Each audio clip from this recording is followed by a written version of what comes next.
saahibbaan kiyya eenyu as keessaa bahuu fadha. Silaa bayna numa baana.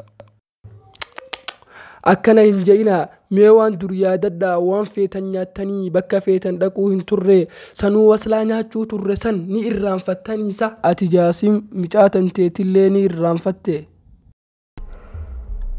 Maal godhuufi duba?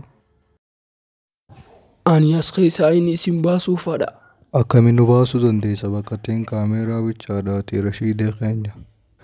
An Rashiid naan jaan ifitti amaneetiin jira. Bakka kaameeraan jiru hunda qubaan qaba. Ni baafannaaree bakka teetanarra. Ibraahim Al-Arraa. Ibraahim Arraafiidha. Amma yoo nu qabanoore. Sagalee tantee gad qabi. Ani Rayyaaniin dubbisaa. Isinis namni as keessaa bahuu fadhu halkan sa'aa sagalitti qophaa'uu qaba. Maamaa adii sun qopheeffadhaa akka namni isin agarre.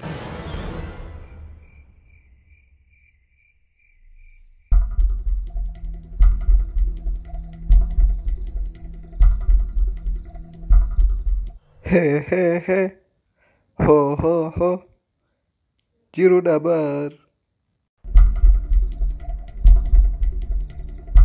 Furdina diqqeessi karaa guddaa diqqeessi.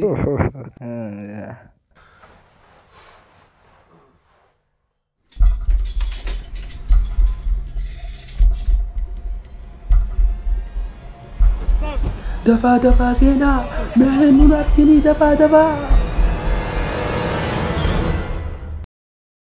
Guyyaan kun guyyaa addaati. Ispoortii liqii dalaguu qabdan. Qabxii bareedduu fiduu qabdan.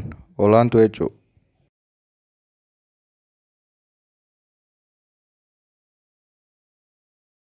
Meeroo Rashiid faan meeroo isa qotan. Isa qotanii.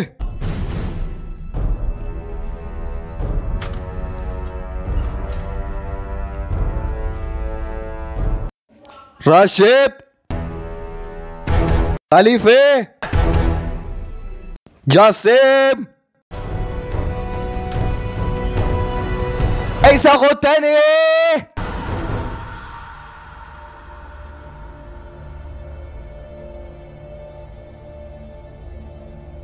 Sisi kamera hunda laalee bar. Akkatti ba'anii hin beeku. Akkatti baafatanii hin beektu. Garuu nuti ni beekna. Mee footoo tana laali mee. Eenyu qaalcha kun liqii laali mee yoo yaadatte. Demi boo dafi.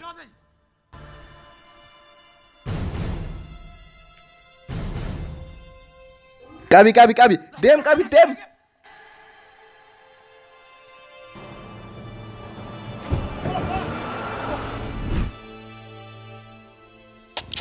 Amma beektee nama isaan baafachise. Agartee mee rakkoon xiqqoon takka akkatti guddattee rakkoo dila takka taatu gartee. Akkam taatame? Haa? Dubbadhu haa? Hin dubbattu?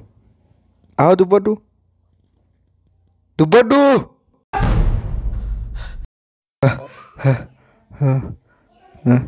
Bismillahirrahmanirrahim. Kabajamtoota keenya akkam ooltan gamni isinii tolu namoonni kiiloo 100 ol taatan buufata fayyaa magaalaa Babilee Kootaa namoonni dhufuu didee mootummaan tarkaanfii itti fudhata.